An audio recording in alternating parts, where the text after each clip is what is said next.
ಎಲ್ರಿಗೂ ನಮಸ್ಕಾರ. Welcome back to my channel. ನಾನು ಪೂಜಾ. ಇವತ್ತು ಶುಕ್ರವಾರ ಸಂಜೆಯಿಂದ ಬ್ಲಾಗ್ನ ಮಾಡ್ತಾ ಇದ್ದೀನಿ. ನಾರ್ಮಲ್ ಆಗಿ ಸಂಜೆ ಆಯಿತು ಅಂತಂದರೆ ಬಾಗಿಲಿಗೆ ಸ್ವಲ್ಪ ನೀರನ್ನು ಚಿಮುಕಿಸ್ತೀನಿ. ಅಂದರೆ ಸಂಜೆ ಟೈಮ್ನಲ್ಲಿ ಬಾಗಿಲು ತೊಳೆದು ರಂಗೋಲಿ ಹಾಕೋದು ಈ ಥರ ಏನು ಮಾಡೋದಿಲ್ಲ. ದಿನಕ್ಕೆ ಒಂದು ಸಾರಿ ಮಾತ್ರ ಬಾಗಿಲು ತೊಳೆದು ರಂಗೋಲಿ ಹಾಕ್ತೀನಿ ಅಷ್ಟೇ. ಈ ಥರ ಸಂಜೆ ಟೈಮ್ನಲ್ಲಿ ನೀರನ್ನು ಚಿಮುಕಿಸಿ ಮತ್ತು ದೀಪನ ಹಚ್ಚೋದು. ನಾನೇನಾದ್ರೂ ಮನೆಯಲ್ಲೇ ಇದ್ದರೆ ಈ ಥರ ಮಾಡ್ತೀನಿ. ಇನ್ ಕೇಸ್ ಏನಾದರೂ ಮಾರ್ಕೆಟ್ಗೆ ಹೋಗಿದ್ದೆ, ಇಲ್ಲಾಂದರೆ ಹೊರಗಡೆ ಯಾವುದಾದ್ರೂ ಒಂದು ಕೆಲಸದ ಮೇಲೆ ಹೋಗಿದ್ದು ಸಾಯಂಕಾಲ ಬಂದು ದೀಪನ ಹಚ್ಚೋದಿಲ್ಲ. ಅಂದರೆ ಸ್ನಾನ ಮಾಡಾದ್ಮೇಲೆ ದೀಪನ ಹಚ್ಚೋದು. ಮನೇಲಿದ್ದಾಗ ನಾವು ಎಲ್ಲೂ ಹೋಗಿರಲ್ಲ ಹೊರಗಡೆ, ಅದಕ್ಕೋಸ್ಕರ ಮನೇಲಿದ್ದಾಗ ಈ ಥರ ಮಾಡ್ತೀನಿ. ಇನ್ ಕೇಸ್ ಏನಾದರೂ ಹೊರಗಡೆ ಹೋಗಿದ್ದಾಗ ಕೆಲವೊಂದು ಸಾರಿ ದೀಪನ ಹಚ್ಚಿರೋದಿಲ್ಲ, ಇಲ್ಲಾಂದರೆ ನಮ್ಮ ಅತ್ತೆ ಹಚ್ಚಿರ್ತಾರೆ. ಇನ್ನು ಯಾವ ಟೈಮ್ನಲ್ಲಿ ಹಚ್ತೀರಾ ಅಂತ ತುಂಬ ಜನ ಕೇಳಿದ್ರಿ. 5:30 6:30 ಒಳಗಡೆ ದೀಪನ ಹಚ್ಚಿರ್ತೀನಿ. ಆಲ್ಮೋಸ್ಟ್ ಎಲ್ಲ 6 to 6:30 ಒಳಗಡೆ ಹಚ್ತೀನಿ. ಒಂದೊಂದು ದಿನ ಸ್ವಲ್ಪ ಹೆಚ್ಚು ಕಡಿಮೆ ಆಗ್ಬೋದು, ಕೆಲಸ ಏನಾದ್ರೂ ಮಾಡ್ತಿರ್ತೀವಲ್ವ ಆ ಟೈಮ್ನಲ್ಲಿ. ಇಲ್ಲಾಂದರೆ ಪ್ರತಿದಿನ ಈ ಟೈಮ್ಗೆ ಹಚ್ಚೋದು.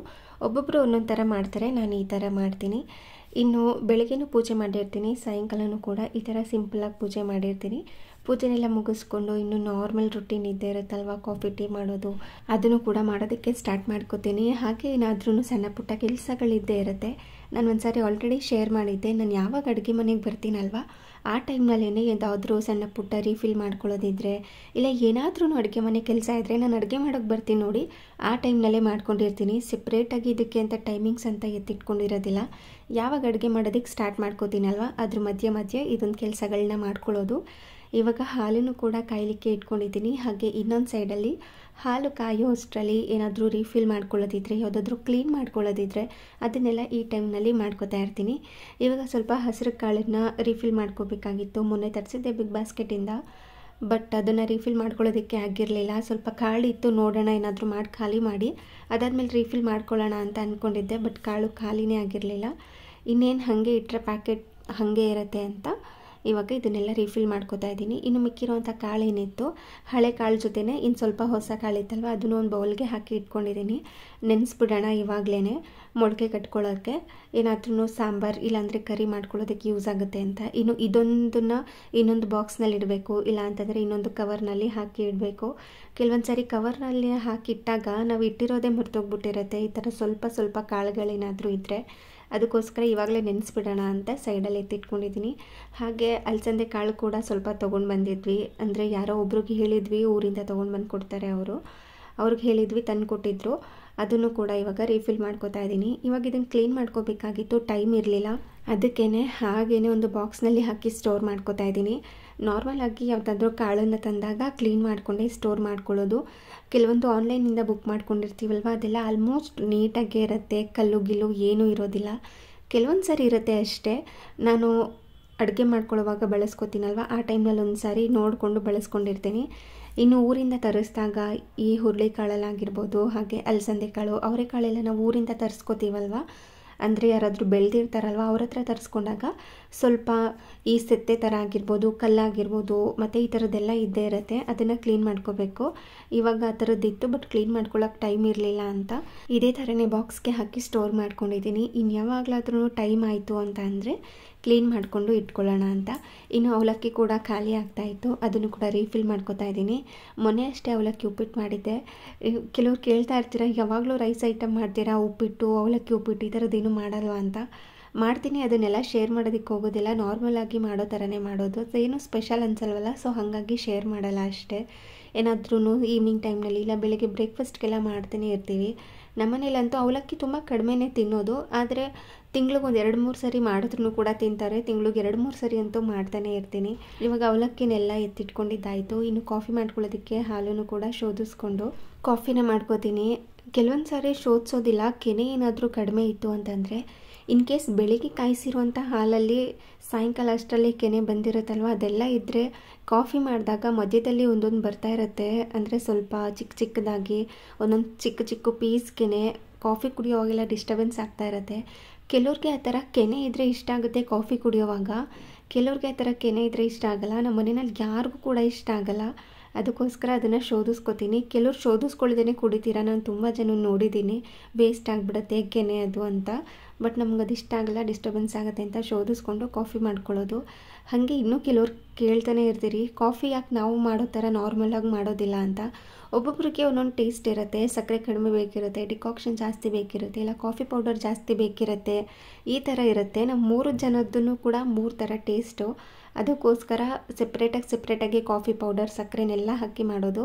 ಇವತ್ತು ಎಲ್ಲನೂ ಒಟ್ಟಿಗೆ ಹಾಕಿ ಕಾಫಿನ ಮಾಡಿದೆ.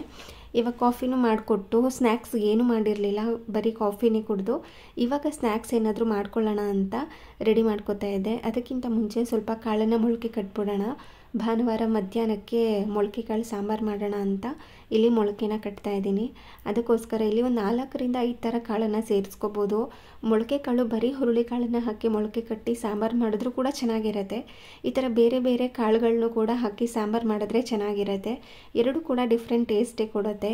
ಬೇರೆ ಬೇರೆ ಕಾಳೆಲ್ಲ ಇದ್ದಾಗ ಇನ್ನೂ ಟೇಸ್ಟ್ ಚೆನ್ನಾಗಿರುತ್ತೆ ಅಂತ ಇವಾಗ ಒಂದು ವೈಟ್ ಕಲರ್ ಪ್ಲೇಟ್ ಮೇಲೆ ಅಲಸಂದೆ ಕಾಳನ್ನು ಹಾಕಿ, ಅಂದರೆ ತಡಗುಣಿ ಕಾಳನ್ನು ಹಾಕಿ ಇದನ್ನೆಲ್ಲ ಸೆತ್ತೆ ಕಲ್ಲೇನಾದರೂ ಇದ್ದರೆ ಅದನ್ನೆಲ್ಲ ಸೋಸ್ಕೋತಾ ಇದ್ದೀನಿ. ಡೈರೆಕ್ಟಾಗಿ ನೆಲದ ಮೇಲೇ ಹಾಕ್ಕೋಬೋದು. ಸ್ವಲ್ಪ ಈ ಗ್ರಾನೈಟ್ ಎಲ್ಲ ಏನಿದೆ ಅದೆಲ್ಲ ಸ್ವಲ್ಪ ಕಲರ್ಫುಲ್ ಆಗಿರುತ್ತಲ್ವ, ನೆಲದ ಮೇಲೆ ಹಾಕಿ ಕೆಲವೊಂದು ಸರಿ ಸೋಸಿದ್ರೆ ಗೊತ್ತೇ ಆಗೋದಿಲ್ಲ. ಅದಕ್ಕೋಸ್ಕರ ಈ ಥರ ವೈಟ್ ಕಲರ್ ಪ್ಲೇಟ್ ಮೇಲೆ ಹಾಕಿ ಸೋಸಿ ಒಂದು ಪಾತ್ರೆಗೆ ಹಾಕ್ಕೊಂಡಿದ್ದೀನಿ. ಹಾಗೆ ಇದಕ್ಕೆ ಇನ್ನೊಂದು ಸ್ವಲ್ಪ ಕಾಳುಗಳನ್ನು ಕೂಡ ಸೇರಿಸ್ಕೋತೀನಿ. ಇವಾಗ ಈ ಹೆಸರು ಕಾಳು ಏನಿತ್ತು ಅದನ್ನು ಕೂಡ ಸೇರಿಸ್ಕೋತಾ ಇದ್ದೀನಿ. ಆಲ್ಮೋಸ್ಟ್ ಎಲ್ಲನೂ ಕೂಡ ಸೇರಿಸಿದ್ದೀನಿ.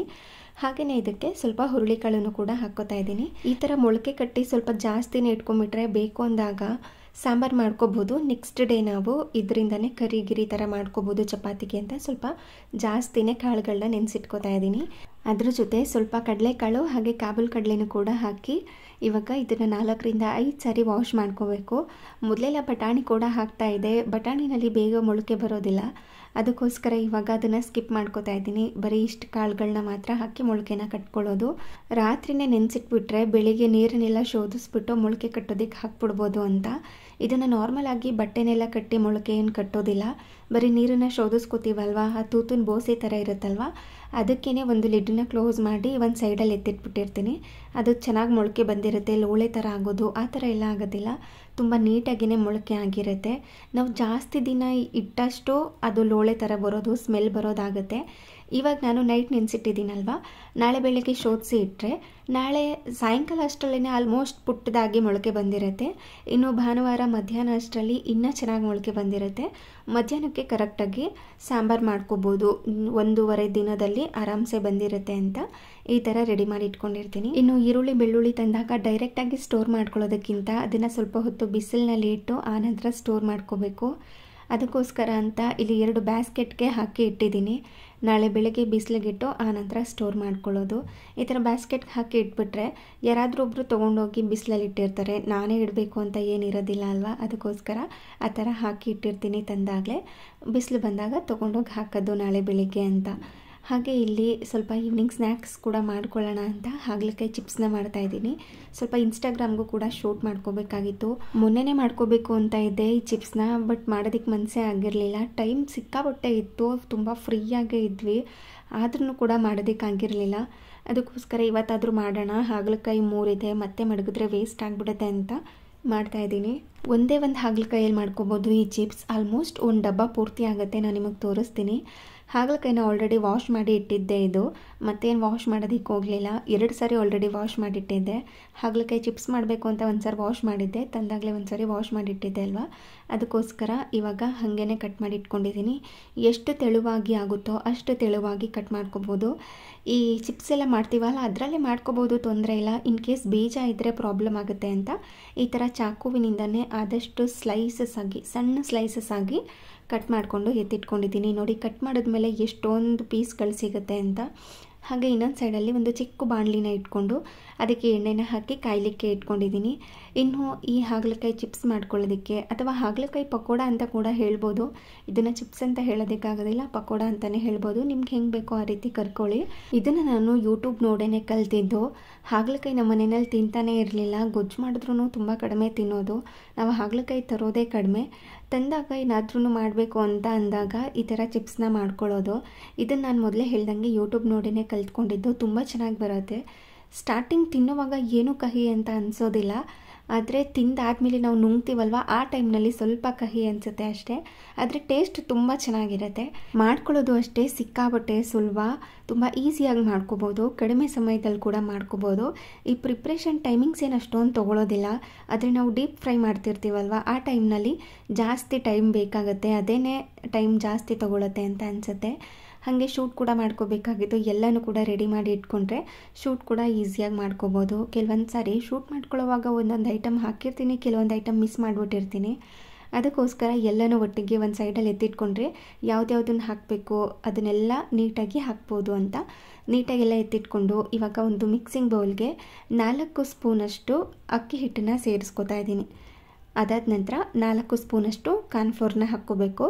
ನಿಮಗೆ ಕಾರ್ನ್ಫ್ಲೋರ್ ಇಷ್ಟ ಇಲ್ಲ ಅಂತಂದರೆ ಸ್ಕಿಪ್ ಮಾಡ್ಕೋಬೋದು. ಆದರೆ ಕಾರ್ನ್ಫ್ಲೋರ್ನ ಹಾಕ್ಕೊಂಡ್ರೆ ಇನ್ನೂ ಕ್ರಿಸ್ಪಿಯಾಗಿ ಬರುತ್ತೆ, ಬೇಗ ಕೂಡ ಮಾಡ್ಕೋಬೋದು ಅಂತ. ಹಾಗೆಯೇ 2 ಸ್ಪೂನಷ್ಟು ಕಡಲೆ ಹಿಟ್ಟು. ನಾನು ಕಡಲೆ ಹಿಟ್ಟು ಮತ್ತು ಅಕ್ಕಿ ಹಿಟ್ಟಲ್ಲಿ ಮಾತ್ರ ಕೂಡ ಮಾಡ್ಕೊಂಡಿದ್ದೀನಿ, ಅದು ಚೆನ್ನಾಗಿ ಬರುತ್ತೆ. ಇಲ್ಲ ಅಂತಂದರೆ ನೀವು ಕಾರ್ನ್ಫ್ಲೋರ್ನ ಸ್ಕಿಪ್ ಮಾಡ್ಕೊಳ್ಳಿ, ಇದ್ದರೆ ಹಾಕ್ಕೊಳ್ಳಿ, ಚೆನ್ನಾಗಿರುತ್ತೆ ಅಷ್ಟೇ. ಇನ್ನು ಅದಕ್ಕೆ ಅರಿಶಿನ ಪುಡಿ, ಹಾಗೆ ಖಾರಕ್ಕೆ ತಕ್ಕಂತೆ ಅಚ್ಕಾರದ ಪುಡಿ, ಸ್ವಲ್ಪ ಧನಿಯಾ ಪುಡಿ, ಹಾಗೆ ಗರಂ ಮಸಾಲ, ಹಾಗೆ ಇದಕ್ಕೆ ಸ್ವಲ್ಪ ಜೀರಿಗೆ ಪುಡಿನೂ ಕೂಡ ಹಾಕಿ ಶುಂಠಿ ಬೆಳ್ಳುಳ್ಳಿ ಪೇಸ್ಟ್ ಕೂಡ ಸೇರಿಸ್ಕೋಬೇಕು. ಹಾಗೆ ರುಚಿಗೆ ತಕ್ಕಷ್ಟು ಉಪ್ಪನ್ನು ಕೂಡ ಸೇರಿಸ್ಕೊಂಡು ಸ್ವಲ್ಪ ನಿಂಬೆಹಣ್ಣಿನ ರಸನ ಹಾಕ್ಕೋಬೇಕು. ಇದು ಆ್ಯಕ್ಚುಲಿ ರೆಸಿಪಿ ಹಿಂಗಲ್ಲ ಇರೋದು, ಆದರೆ ನಾನು ಸ್ವಲ್ಪ ಇದನ್ನು ನನಗೆ ಹೆಂಗೆ ಬೇಕೋ ಆ ಥರ ಮಾಡಿಟ್ಕೊಂಡಿದ್ದೀನಿ. ಯೂಟ್ಯೂಬ್ ನೋಡೇ ಕಲ್ತಿದ್ದು, ಯೂಟ್ಯೂಬ್ನಲ್ಲಿ ಈ ಥರ ಹೇಳಿರಲಿಲ್ಲ ಅವ್ರು ಹೇಳಿರೋದನ್ನು ಕೂಡ ಫಾಲೋ ಮಾಡ್ಕೊಂಡಿದ್ದೀನಿ. ಅದಕ್ಕೆ ನಾನು ಎಕ್ಸ್ಟ್ರಾ ಇಂಗ್ರೀಡಿಯೆಂಟ್ಸ್ ಕೂಡ ಆ್ಯಡ್ ಮಾಡ್ಕೋತೀನಿ ಯಾವಾಗಲೂ ಮಾಡೋವಾಗ. ಇದೇ ಫಸ್ಟ್ ಟೈಮೆಲ್ಲ ಮಾಡ್ತಾ ಇರೋದು, ತುಂಬ ಸರಿ ಮಾಡಿದ್ದೀನಿ, ತುಂಬ ರುಚಿಯಾಗಿ ಬರುತ್ತೆ. ಒಮ್ಮೆ ಟ್ರೈ ಮಾಡಿ ಆಯಿತಾ. ಇವಾಗ ಅದನ್ನೆಲ್ಲ ಚೆನ್ನಾಗಿ ಡ್ರೈ ಮಿಕ್ಸ್ನ ಮಾಡ್ಕೊಂಡಿದ್ದ ನಂತರ ಇದನ್ನು ಅಂದರೆ ಹಾಗಲಕಾಯಿನ ಕಟ್ ಮಾಡಿದ ಮೇಲೆ ಒಂದು ಸರಿ ವಾಶ್ ಮಾಡ್ಕೊಂಡಿರ್ತೀನಿ, ಸ್ವಲ್ಪ ಕಹಿ ಎಲ್ಲ ಹೋಗಲಿ ಅಂತ. ಕಹಿ ಇರಲೇಬೇಕು ಹಾಗಲಕಾಯಿ, ಆವಾಗಲೇ ಆರೋಗ್ಯಕ್ಕೆ ತುಂಬಾ ಒಳ್ಳೆಯದು. ನಾವು ಹೇಗೆ ವಾಶ್ ಮಾಡಿದ್ರೂ ಕೂಡ ಕಹಿ ಇದ್ದೇ ಇರುತ್ತೆ. ಕೆಲವರು ಉಪ್ಪನ್ನೆಲ್ಲ ಹಾಕಿ ಒಂದು 10 ನಿಮಿಷ ಬಿಟ್ಟು ಅದಾದ ನಂತರ ತೆಗಿತಾರೆ, ಅದರಲ್ಲೂ ಕೂಡ ಕಹಿ ಇರುತ್ತೆ. ಸುಮ್ಮನೆ ನೀರಲ್ಲಿ ವಾಶ್ ಮಾಡಿಕೊಂಡು ಇದರೊಳಗಡೆ ಸೇರಿಸಿ ಇದನ್ನು ಚೆನ್ನಾಗಿ ಮಿಕ್ಸ್ ಮಾಡ್ಕೋಬೇಕು. ಮಧ್ಯದಲ್ಲಿ ಸ್ವಲ್ಪ ಮಾತ್ರ ನೀರನ್ನು ಚುಮ್ಕಿಸ್ಕೊಂಡು ಇದನ್ನು ಇಷ್ಟು ಗಟ್ಟಿಯಾಗಿ ಕಲಿಸ್ಕೋಬೇಕು. ಈ ಹಾಗಲಕಾಯಿ ಪೀಸಸ್ ಏನಿದೆ ಅದಕ್ಕೆ ಈ ಥರ ಗಟ್ಟಿಯಾಗಿಯೇ ಕೋಟಿಂಗ್ ಆಗಬೇಕು. ತೀರಾ ನೀರೆಲ್ಲ ಹಾಕ್ಕೊಳ್ಳೋದಕ್ಕೆ ಹೋಗ್ಬೇಡಿ, ಬರೀ ನಾವು ನೀರನ್ನು ಚುಮ್ಕಿಸ್ತೀವಲ್ವ ಆ ಥರ ಸ್ವಲ್ಪ ಸ್ವಲ್ಪನೇ ನೀರನ್ನು ಚುಮ್ಕಿಸ್ಕೊಂಡು ಈ ಥರ ಗಟ್ಟಿಯಾಗಿ ಕಲಿಸ್ಕೋಬೇಕು. 1-2 ಸಾರಿ ಹಾಕ್ಕೊಂಡ್ರೆ ಸಾಕಾಗುತ್ತೆ. ಈ ಥರ ಕೋಟಿಂಗ್ ಆಗೋ ಥರ ಮಾಡಿಕೊಂಡು ಕಾದಿರುವಂಥ ಎಣ್ಣೆಯಲ್ಲಿ ಈ ಹಾಗಲಕಾಯಿ ಕೋಟಿಂಗ್ ಆಗಿರುವಂಥ ಪೀಸ್ನೆಲ್ಲ ಹಾಕ್ಕೊಂಡು ಇದನ್ನು ಕ್ರಿಸ್ಪಿಯಾಗಿ ಆಗೋ ತನಕ ಫ್ರೈ ಮಾಡ್ಕೋಬೇಕು. ಆದಷ್ಟು ಇದನ್ನು ಮೀಡಿಯಮ್ ಫ್ಲೇಮ್ನಲ್ಲಿ ಇಟ್ಕೊಂಡು ಫ್ರೈ ಮಾಡ್ಕೊಳ್ಳಿ, ಇದು ಬೇಗ ಆಗೋಗ್ಬಿಡುತ್ತೆ. ಏನು ಗೊತ್ತಾ, ನಾವು ಬಜ್ಜಿ ಎಲ್ಲ ಮಾಡಿದಾಗ ಅದು ಲಿಕ್ವಿಡ್ ಥರ ಇರುತ್ತಲ್ವ ಹಿಟ್ಟು, ಸೊ ಹಾಗಾಗಿ ಜಾಸ್ತಿ ಹೊತ್ತು ಬೇಯಿಸ್ಕೋಬೇಕಾಗುತ್ತೆ. ಇದೆಲ್ಲ ಫುಲ್ ಡ್ರೈ ಆಗಿ ಗಟ್ಟಿಯಾಗಿರುತ್ತಲ್ವ, ನಾವು ಯಾವುದೇ ಐಟಮ್ ಗಟ್ಟಿಯಾಗಿರೋದನ್ನು ಹಾಕಿದ್ರೆ ಈ ಥರ ಚಿಪ್ಸ್ ಎಲ್ಲ ಮಾಡ್ಕೊಳ್ಳೋವಾಗ ಅದು ಬೇಗ ಆಗೋಗ್ಬಿಡುತ್ತೆ, ಬೇಗ ಕ್ರಿಸ್ಪಿಯಾಗಿಯೂ ಕೂಡ ಆಗಿಬಿಡುತ್ತೆ. ಬೇಕಾದರೆ ಅಬ್ಸರ್ವ್ ಮಾಡಿ. ಇದೇ ಥರ ಮಿಕ್ಸ್ ಮಾಡ್ಕೊಳ್ತಾ ಇದನ್ನು ಕ್ರಿಸ್ಪಿಯಾಗಿ ಆಗೋ ತನಕ ಹಾಗೆಯೇ ಕಲರ್ ಚೇಂಜ್ ಆಗೋ ತನಕ ಫ್ರೈ ಮಾಡ್ಕೋಬೇಕು. ನಿಮಗೆ ಇದನ್ನು ಟರ್ನ್ ಮಾಡ್ಕೊಳ್ಳೋವಾಗಲೇ ಗೊತ್ತಾಗ್ಬಿಡುತ್ತೆ, ಹಾಗೆ ಈ ಥರ ಎತ್ತೋವಾಗ ಫುಲ್ ಲೈಟ್ ವೆಯ್ಟ್ ಇರುತ್ತೆ, ಆವಾಗ ಚಿಪ್ಸ್ ರೆಡಿಯಾಗಿದೆ ಅಂತ. ನೋಡಿ ಈ ಥರ ಒಂದು ಜಾಲರಿನಲ್ಲಿ ಶೋಧಿಸ್ಕೋಬೇಕು ಎಣ್ಣೆನೆಲ್ಲ. ಬೇಕು ಅಂದರೆ ಟಿಶ್ಯೂ ಪೇಪರ್ನ ಹಾಕಿ ಶೋಧಿಸ್ಕೋಬೋದು. ಹಾಗೆ ಇನ್ನೊಂದು ಸಾರಿ ಕೂಡ ಎಲ್ಲ ಈ ಥರ ಪೀಸ್ಗಳನ್ನೆಲ್ಲ ಹಾಕಿ ಚೆನ್ನಾಗಿ ಇದನ್ನು ಫ್ರೈ ಮಾಡ್ಕೊಳ್ಳೋದು. ನಾನು ಮೊದಲೇ ಹೇಳ್ದಂಗೆ ನಿಮಗೆ ಈ ಥರ ತಿನ್ನೋದಕ್ಕೆ ಇಷ್ಟ ಆಗೋದಿಲ್ಲ ಅಂತಂದರೆ ಊಟದ ಜೊತೆ ತಿನ್ಬೋದು, ಸ್ವಲ್ಪನೂ ಕೂಡ ಕಹಿ ಗೊತ್ತಾಗಲ್ಲ. ಹಾಗೆ ಕೆಲವ್ರಿಗೆ ಹಾಗಲಕಾಯಿ ಕಹಿ ಇದ್ದರೂ ಕೂಡ ತುಂಬ ಚೆನ್ನಾಗಿ ತಿಂತಾರೆ, ಅವ್ರಿಗೆಲ್ಲ ಇದು ತುಂಬ ಇಷ್ಟ ಆಗುತ್ತೆ. ನಿಮಗೆ ಹಾಗಲಕಾಯಿ ರೆಸಿಪಿ ಎಲ್ಲನೂ ಮಾಡಿ ಬೋರ್ ಆಗಿದ್ರೆ, ಗೊಜ್ಜು ತಿನ್ನೋಕ್ಕೂ ಕೂಡ ಬೋರ್ ಆಗಿದ್ರೆ ಈ ಥರ ಒಮ್ಮೆ ಹಾಗಲಕಾಯಿ ಚಿಪ್ಸ್ನ ಟ್ರೈ ಮಾಡಿ, ನಿಮ್ಮ ಮನೆಯವ್ರಿಗೂ ಕೂಡ ಇಷ್ಟ ಆಗಬಹುದು.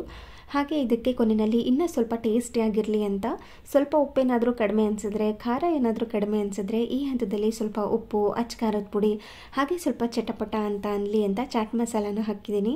ಹಾಗೆಯೇ ಸ್ವಲ್ಪ ಕರಿಬೇವಿನ ಸೊಪ್ಪನ್ನ ಫ್ರೈ ಮಾಡಿ ಹಾಕಿ ಚೆನ್ನಾಗಿ ಇದನ್ನು ಮಿಕ್ಸ್ ಮಾಡಿಕೊಂಡ್ರೆ ಟೇಸ್ಟಿಯಾಗಿರುವಂತಹ ಹಾಗೆ ಸೂಪರ್ ಈಸಿಯಾಗಿ ಮಾಡ್ಕೊಳ್ಳುವಂತಹ ಹಾಗಲಕಾಯಿ ಚಿಪ್ಸ್ ರೆಡಿಯಾಗಿರುತ್ತೆ. ನೋಡಿ ಎಷ್ಟು ಕ್ರಿಸ್ಪಿಯಾಗಿದೆ ಅಂತ.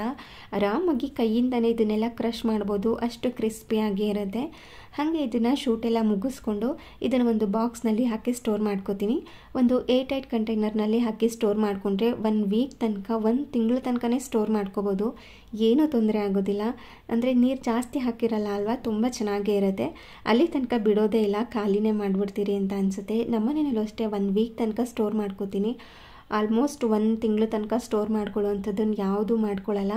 1 ವೀಕಲ್ಲಿ ಖಾಲಿ ಆಗಿಬಿಡ್ಬೇಕು, ಇಲ್ಲಾಂದರೆ 5 ಡೇಸ್ 6 ಡೇಸಲ್ಲೆಲ್ಲ ಖಾಲಿ ಆಗಿಬಿಡುತ್ತೆ. ಅಯ್ಯೋ ಇದು ಕಹಿ ಇದೆ ಯಾರು ತಿಂತಾರೆ ಅಂತ ಅನ್ಕೋಬೋದು, ಆದರೆ ಊಟದ ಜೊತೆ ಹಾಕಿಸ್ಕೊಂಡು ಖಾಲಿ ಮಾಡೇ ಬಿಡ್ತಾರೆ ನಮ್ಮ ಮನೆಯಲ್ಲಿ.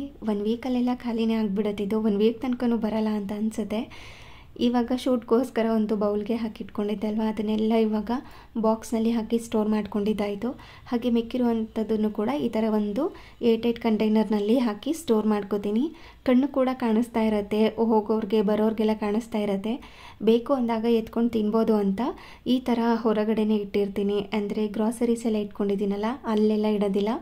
ಇಲ್ಲಿ ಈಸಿಯಾಗಿ ಸಿಗಬೇಕು, ಕೈಗೆ ನೋಡೋರ್ಗೂ ಕೂಡ ಕಾಣಿಸ್ಬೇಕು, ನೋಡಿದ್ರೆ ತಿನ್ನಬೇಕು ಅಂತ ಅನ್ನಿಸ್ಬೇಕು ಅಂತ ಈ ಥರ ಒಂದು ಸೈಡಲ್ಲಿ ಎತ್ತಿಟ್ಕೊಂಡಿರ್ತೀನಿ. ಹಾಗೆ ಇನ್ನೊಂದು ಸೈಡಲ್ಲಿ ಸೀಡ್ಸ್ ಎಲ್ಲ ಹಾಕಿ ಇಟ್ಕೊಂಡಿದ್ದೆ, ಅದು ಕೂಡ ಖಾಲಿ ಆಗ್ತಾ ಬರ್ತಾಯಿದೆ, ಮತ್ತು ಅದನ್ನು ರೀಫಿಲ್ ಮಾಡಬೇಕು. ಹಾಗೆ ಇನ್ನೊಂದು ಸೈಡಲ್ಲಿ ನೆನ್ನೆ ಸ್ವಲ್ಪ ಚಪಾತಿ ಹಿಟ್ಟನ್ನು ಕಲಿಸಿದ್ದೆ, ಅದೆಲ್ಲ ಮಿಕ್ಕೊಂಡಿತ್ತು ಅಂತ ಫ್ರಿಜ್ನಲ್ಲಿ ಸ್ಟೋರ್ ಮಾಡ್ಕೊಂಡಿದ್ದೆ. ಅದರಿಂದನೇ ಇವಾಗ ಪೂರಿನ ಮಾಡ್ಕೋತಾ ಇದ್ದೀನಿ. ಬೆಳಿಗ್ಗೆ ಮಾಡಿದ್ದೆ ಸ್ವಲ್ಪ ಕಡಲೆಕಾಳಿನ ಕರಿ, ಅದು ಕೂಡ ಮಿಕ್ಕೊಂಡಿತ್ತು, ಅದಕ್ಕೇನೆ ಇವಾಗ ಪೂರಿನ ಮಾಡ್ಕೋತಾ ಇದ್ದೀನಿ. ಚೆನ್ನಾಗಿರುತ್ತೆ. ನನ್ನ ಹಸ್ಬೆಂಡ್ಗೆ ಸ್ವಲ್ಪ ಹುಷಾರಿರಲಿಲ್ಲ, ಸೊ ಹಾಗಾಗಿ ಅವ್ರು ಬೆಳಿಗ್ಗೆ ಮಧ್ಯಾಹ್ನ ಊಟನೇ ಮಾಡಿರಲಿಲ್ಲ. ಬೆಳಿಗ್ಗೆ ಮಾಡಿರೋದು ಹಾಗೆ ಮಿಕ್ಕೋಗ್ಬಿಟ್ಟಿತ್ತು. ಅವ್ರಿಗೆ ಸುಮ್ಮನೆ ರಾಗಿ ಅಂಬಲಿ ಮಾಡಿಕೊಟ್ಟಿದ್ದೆ, ಲೈಟಾಗಿರಲಿ ಡೈಜೆಷನ್ ಆಗಲಿ ಅಂತ. ಅದಕ್ಕೋಸ್ಕರ ಈ ಕರಿ ಎಲ್ಲ ಉಳಿದಿತ್ತು, ಅದಕ್ಕೇ ಇವಾಗ ಪೂರಿನ ಮಾಡ್ಕೋತಾ ಇರೋದು. ಮತ್ತು ಬೇರೆ ಏನಾದ್ರೂ ಅಡುಗೆ ಮಾಡಿದ್ರೆ ಅದು ಕೂಡ ಮಿಕ್ಕೊಳ್ಳುತ್ತೆ. ಈ ಚಪಾತಿ ಹಿಟ್ಟು ಕೂಡ ಮಿಕ್ಕೊಂಡ್ಬಿಟ್ಟಿರುತ್ತೆ. ಸ್ವಲ್ಪ ಶಾವಿಗೆ ಕೂಡ ಇತ್ತು, ಅದು ಕೂಡ ಮಿಕ್ಕೋಗ್ಬಿಡೋದು. ಇನ್ನು ಕರಿ ಮಾಡಿದ್ದೆ ಅಲ್ವಾ, ಅದು ಕೂಡ ಮಿಕ್ಕೋಗ್ಬಿಡೋದು. ಇನ್ನು ಅದೆಲ್ಲ ಮಿಕ್ಕೊಂಡು ಹೊಸ ಐಟಮ್ ಕೂಡ ಮಾಡಿದ್ರೆ ಶನಿವಾರಕ್ಕೆ ಇದೆಲ್ಲ ಐಟಮ್ನು ಕೂಡ ಕ್ಯಾರಿ ಮಾಡಬೇಕಾಗತ್ತೆ ಅಂತ ಇವತ್ತಿನೇ ಈ ಥರ ಪೂರಿ ಮಾಡಿಕೊಂಡು ಎಲ್ಲ ಐಟಮ್ಸ್ನೂ ಕೂಡ ಖಾಲಿ ಮಾಡ್ತಾಯಿದ್ದೀನಿ. ಪೂರಿನೇ ಮಾಡಬೇಕು ಅಂತ ಏನಿರಲಿಲ್ಲ, ಇವ್ರು ಸ್ವಲ್ಪ ಬಾಯಿ ಕೆಟ್ಟೋದಂಗೆ ಆಗಿದೆ, ಪೂರಿನೇ ಮಾಡಿಬಿಡಿ, ಸ್ವಲ್ಪ ಜ್ವರನೂ ಕೂಡ ಕಡಿಮೆ ಆಗಿದೆ ಅಂತ ಅಂದರು. ಸೊ ಹಾಗಾಗಿ ಪೂರಿನೇ ಮಾಡ್ತಾಯಿದ್ದೀನಿ. ಸ್ವಲ್ಪ ಹಿಟ್ಟೇನಾದರೂ ಇತ್ತು ಅಂತಂದರೆ ಚಪಾತಿ ಎಲ್ಲರಿಗೂ ಆಗೋದಿಲ್ಲ ಅಂತಂದಾಗ ಮತ್ತೇನು ಕಲ್ಸೋದಕ್ಕೆ ಹೋಗೋದಿಲ್ಲ. ಈ ಥರ ಚಪಾತಿ ಹಿಟ್ಟಿಂದನೇ ಪೂರಿನ ಲಟ್ಸಿ ಪೂರಿನ ಮಾಡ್ಕೊಂಬಿಡೋದು. ಇನ್ನು ಕರಿ ಕೂಡ ಮಿಕ್ಕೊಂಡಿತ್ತಲ್ವ, ಅದನ್ನು ಕೂಡ ಸ್ವಲ್ಪ ಬಿಸಿ ಮಾಡಿಕೊಂಡು ಸರ್ವ್ ಮಾಡ್ಕೋತೀನಿ. ಈ ಥರ ಏನಾದ್ರೂ ಅಡ್ಜಸ್ಟ್ಮೆಂಟ್ ಇದ್ದರೆ ಎಕ್ಸ್ಟ್ರಾ ಅಡುಗೆ ಏನು ಮಾಡೋದಕ್ಕೆ ಹೋಗೋದಿಲ್ಲ. ಅಡ್ಜಸ್ಟ್ ಮಾಡಿಕೊಂಡು ಸ್ವಲ್ಪ ರಾಗಿ ಅಂಬಲಿ ಏನಾದರೂ ಮಾಡಿಕೊಂಡು ಕೊಡಿದ್ರೆ ಆಲ್ಮೋಸ್ಟ್ ಎಲ್ಲ ಐಟಮ್ ಕೂಡ ಖಾಲಿ ಆಗುತ್ತೆ. ನೆಕ್ಸ್ಟ್ ಡೇ ಫ್ರೆಶ್ಶಾಗಿ ಸ್ಟಾರ್ಟ್ ಮಾಡ್ಬೋದು. ಯಾವುದೇ ಥರ ಹಳೆ ಐಟಮ್ ಕ್ಯಾರಿ ಆಗೋದಿಲ್ಲ, ತಂಗಳು ಅಂತ ಏನೂ ಇರೋದಿಲ್ಲ. ಅದಕ್ಕೋಸ್ಕರ ಈ ಥರ ಮಾಡ್ಕೋತೀನಿ. ನೀವು ಹೀಗೆ ಮಾಡ್ತೀರಾ? ಏನಾದರೂ ಫುಡ್ ಮಿಕ್ಕೊಂಡಿದ್ರೆ ಅದರಲ್ಲೇ ಅಡ್ಜಸ್ಟ್ ಮಾಡಿ ಹೊಸ ಐಟಮ್ ಏನು ಮಾಡಲ್ಲ ಅಂತಂದರೆ ಕಮೆಂಟ್ ಮಾಡಿ ತಿಳಿಸಿ. ನಾನಂತೂ ಆಲ್ಮೋಸ್ಟ್ ಹಿಂಗೆ ಮಾಡ್ತಾಯಿರ್ತೀನಿ. ಏನಾದರೂ ಇದ್ದರೆ ಅದರಲ್ಲೇ ಅಡ್ಜಸ್ಟ್ಮೆಂಟ್ ಮಾಡಿಬಿಡೋದು, ಬೆಳಗ್ಗೆ ಫ್ರೆಶ್ಶಾಗಿ ಸ್ಟಾರ್ಟ್ ಮಾಡ್ಬೋದು ಅಂತ. ಇವಾಗ ಕರಿ ಇತ್ತಲ್ವ, ಇಷ್ಟು ಸುಮ್ಮನೆ ವೇಸ್ಟ್ ಆಗೋದು, ಮತ್ತು ನಾಳೆ ಕ್ಯಾರಿ ಮಾಡಬೇಕಾಗಿರೋದು ಏನಾದರೂ ಐಟಮ್ಸ್ ಮಾಡಿದ್ರೆ ಅಂತ ಈ ಥರ ಮಾಡ್ಕೋತೀನಿ. ಇವಾಗ ನೋಡಿ ಪೂರಿ ಮತ್ತು ಕರಿ, ಈ ಕರಿ ಅಂತೂ ನಾನು ನೆನ್ನೆನೇ ಹೇಳಿದ್ದೆ, ತುಂಬ ಚೆನ್ನಾಗಿ ಬಂದಿದೆ. ಒಮ್ಮೆ ಟ್ರೈ ಮಾಡಿ ನೀವು, ನಿಮ್ಮ ಮನೆಯವ್ರಿಗೂ ಕೂಡ ತುಂಬ ಇಷ್ಟ ಆಗುತ್ತೆ. ಇನ್ನು ಡಿನ್ನರ್ ಎಲ್ಲ ಮುಗಿಸ್ಕೊಂಡು ಇನ್ನು ಕ್ಲೀನಿಂಗ್ ಕೆಲಸ ಇದ್ದೇ ಇರುತ್ತೆ, ಅಡುಗೆ ಮನೆಯದು ಅದನ್ನೆಲ್ಲ ಮುಗಿಸ್ಕೊಂಡು ಸ್ವಲ್ಪ ಸ್ಕಿನ್ ಕೇರ್. ರಾತ್ರಿ ಹೊತ್ತು ಸ್ವಲ್ಪ ಶೂಟ್ ಜಾಸ್ತಿನೇ ಮಾಡ್ತೀನಿ, ನೈಟ್ ಹೊತ್ತು, ಯಾಕೆಂದರೆ ತುಂಬ ಚೆನ್ನಾಗಿ ಫೋಕಸ್ ಆಗುತ್ತೆ, ಚೆನ್ನಾಗಿ ಕಾಣಿಸುತ್ತೆ ಅಂತ. ಆ ಟೈಮ್ನಲ್ಲಿ ಜಾಸ್ತಿ ಬಿಸಿನಲ್ಲೇ ಇರ್ತೀನಿ ಅಡುಗೆ ಮನೆಯಲ್ಲಿ. ಅದಕ್ಕೋಸ್ಕರ ಸ್ಕಿನ್ ಎಲ್ಲ ಡ್ರೈ ಆಗಿರುತ್ತೆ, ಮತ್ತು ಆಯ್ಲಿ ಥರ ಆಗಿರುತ್ತೆ, ಫುಲ್ ಸ್ಟ್ರೆಸ್ ಥರ ಆಗ್ತಾ ಇರುತ್ತೆ. ಅದಕ್ಕೋಸ್ಕರ ಒಮ್ಮೆ ಚೆನ್ನಾಗಿ ಫೇಸ್ ವಾಶ್ ಮಾಡಿಕೊಂಡು ಮಾಯ್ಶ್ಚರೈಸರ್ನ ಹಚ್ಕೋತೀನಿ. ಆವಾಗ ಸ್ಕಿನ್ನ ನಾವು ನೀಟಾಗಿ ಮೇಂಟೈನ್ ಮಾಡ್ಬೋದು.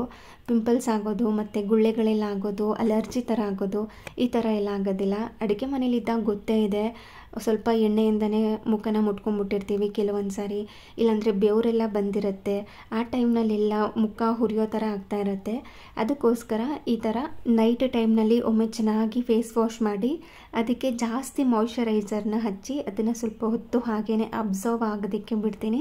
ಅಷ್ಟರಲ್ಲಿ ಇನ್ನೇನಾದ್ರೂ ಅಡುಗೆ ಮನೆ ಕೆಲಸ ಇದ್ದರೆ ಅದನ್ನು ಮಾಡ್ಕೊಳ್ಳೋದು. ಸ್ವಲ್ಪ ಇಡ್ಲಿ ಪಾತ್ರೆ ಬೇಕಿತ್ತು, ಅಪರೂಪಕ್ಕೆ ಬಳಸ್ಕೊಳ್ಳೋದಲ್ವ ಈ ಐಟಮ್ಸ್ನೆಲ್ಲ. ಸೊ ಹಾಗಾಗಿ ಅಡುಗೆ ಮನೇಲಿ ಏನು ಇಟ್ಕೊಳ್ಳೋದಿಲ್ಲ, ಅಂದರೆ ಡೈಲಿ ಬಳಸಲ್ವಲ್ಲ, ಅದಕ್ಕೋಸ್ಕರ ಅಡುಗೆ ಮನೇಲಿ ಇಟ್ಕೊಳ್ಳೋದಿಲ್ಲ. ಸಜ್ಜೆ ಮೇಲೆ ಎತ್ತಿಟ್ಕೊಂಡಿರ್ತೀನಿ. ಅದನ್ನು ಡೈರೆಕ್ಟಾಗಿ ಸಜ್ಜೆಯಿಂದ ತೆಗೆದು ಅಡುಗೆ ಮಾಡ್ಕೊಳ್ಳೋದಕ್ಕೆ ಬಳಸ್ಕೊಳ್ಳೋದಿಲ್ಲ. ಇನ್ನೊಂದು ಸಾರಿ ವಾಶ್ ಮಾಡಿಕೊಂಡು ಅದನ್ನು ಡ್ರೈ ಆಗೋದಕ್ಕೆ ಬಿಟ್ಟು ಅದಾದಮೇಲೆ ಅಡುಗೆ ಮಾಡ್ಕೊಳ್ಳೋದಕ್ಕೆ ಬಳಸ್ಕೋತೀನಿ. ಕೆಲವೊಂದು ಸಾರಿ ಗಾಳಿನೇ ಆಡಿರೋದಿಲ್ಲ, ಈ ಇಡ್ಲಿ ಪ್ಲೇಟಲ್ಲೆಲ್ಲ ಸ್ಮೆಲ್ ಬರೋ ಚಾನ್ಸಸ್ ಇರುತ್ತೆ, ಮುಗ್มุಗ್ಲು ಥರ ಸ್ಮೆಲ್ ಬರೋ ಚಾನ್ಸಸ್ ಇರುತ್ತೆ. ಹಾಗೆ ತುಂಬ ದಿನ ಬಳಸದೆ ಇಟ್ಟಿದ್ದನ್ನು ಹಾಗೆ ಬಳಸಬಾರ್ದು ಅಂತ ಒಮ್ಮೆ ವಾಶ್ ಮಾಡಿ ಅದನ್ನು ಕೂಡ ಒಂದು ಸೈಡಲ್ಲಿ ಎತ್ತಿಟ್ಕೊಂಡು ಇನ್ನು ನೈಟ್ ಟೈಮ್ನಲ್ಲಿ ಮಲಗೋದಕ್ಕಿಂತ ಮುಂಚೆ ಸ್ವಲ್ಪ ಬಿಸಿ ನೀರನ್ನು ಕಾಯಿಸ್ಕೊಂಡು ಕುಡಿದು ಮಲ್ಕೋತೀನಿ. ಇನ್ನು ನಾಳೆಗೆ ಏನಾದರೂ ನೆನೆಸಿಟ್ಕೊಳ್ಳೋದಿದ್ದರೆ ಚಿಯಾ ಸೀಡ್ಸ್ ಆಗಿರ್ಬೋದು, ಇಲ್ಲ ಸಬ್ಜಾ ಸೀಡ್ಸ್ ಏನಾದರೂ ನೆನೆಸ್ಕೊಳ್ಳೋದಿದ್ದರೆ ಅದನ್ನು ಕೂಡ ನೆನೆಸಿಟ್ಟು ಬಿಸಿ ನೀರನ್ನು ಕುಡಿದು ಮಲ್ಕೊಳ್ಳೋದಷ್ಟೇ. ಈ ಥರ ಇರುತ್ತೆ ನಂದು ಈವ್ನಿಂಗ್ ಟು ನೈಟ್ ರೂಟೀನ್. ಈ ವಿಡಿಯೋ ಏನಾದರೂ ನಿಮಗೆ ಇಷ್ಟ ಆಗಿದ್ದರೆ, ಯೂಸ್ಫುಲ್ ಅನಿಸಿದ್ರೆ ಪ್ಲೀಸ್ ಒಂದು ಲೈಕ್ ಮಾಡಿ, ಹಾಗೆ ನಿಮ್ಮ ಫ್ರೆಂಡ್ಸ್ ಆ್ಯಂಡ್ ಫ್ಯಾಮಿಲಿಗೆಲ್ಲ ಈ ವಿಡಿಯೋನ ಶೇರ್ ಮಾಡಿ. Thank you.